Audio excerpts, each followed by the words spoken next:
德国外长马斯督促中国允许联合国派特别调查团了解东突厥散维吾尔人的人权状况。德国外长马斯周二在柏林与中国外长王毅会面时，呼吁中国撤回港区国安法。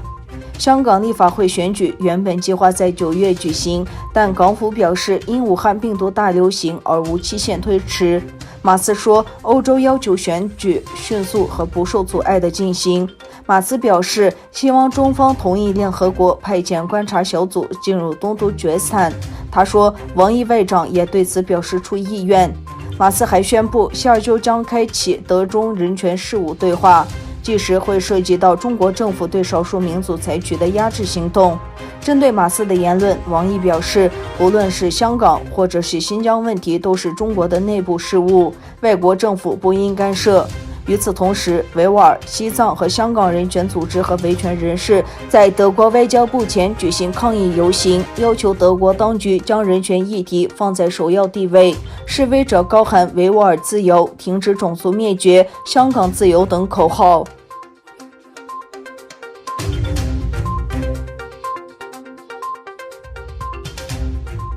中国政府从世界各地通过上合组织成员国转移遣返至流亡中的维吾尔人。在土耳其避难的维吾尔族子乃迪古里从土耳其转手塔吉克斯坦遣返中国后，最新消息显示，他被消息后，在国外的直系亲属与国内家人联系后，对媒体透露，基本确定子乃迪古里已经去世，他的2个孩子交给子乃迪古里的母亲来收养。在土耳其避难的维吾尔族子乃迪古里托尔勋和他的2个孩子于去年6月份被当作塔吉克斯坦公民遣返，并从塔吉克斯坦遣返回东突厥斯坦。他在沙特阿拉伯的姐姐古里斋乃提最近与东突厥斯坦的家人联系后，对自由亚洲电台透露，已确定子乃迪古里在拘留营中去世。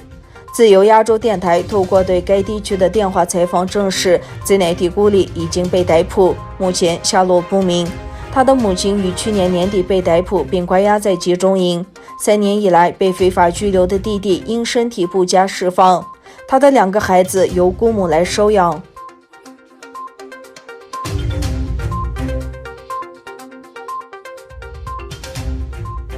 中国内蒙古要求当地少数民族学校以汉语而非蒙古语教授核心课程。内蒙居民说，数万人参加罕见的抗议和罢课活动，因为他们担心新课程抹杀少数民族文化。内蒙古这项政策变化意味着，这个偏远地区的所有少数民族学校现在都将被要求以汉语而不是蒙古语教授核心课程，目的是让少数民族被占优势的汉族同化。内蒙古自治区教育厅8月底宣布这项政策后，紧张情势蔓延。当地居民提供给新华社的影音片段显示，各个地区爆发大规模示威抗议，数以百计家长、学生和警方对峙，数以千计学生罢课。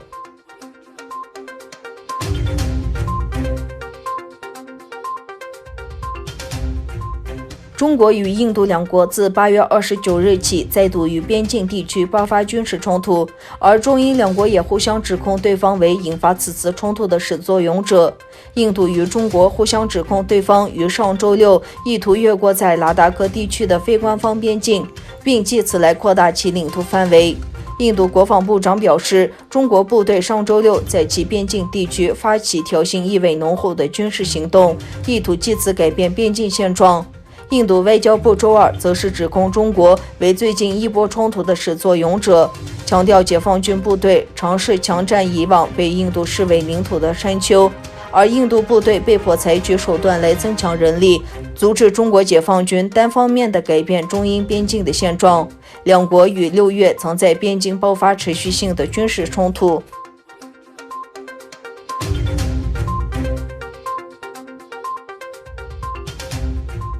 伊朗核问题全面协议联合委员会政治总司长级会议在欧地利维也纳举行，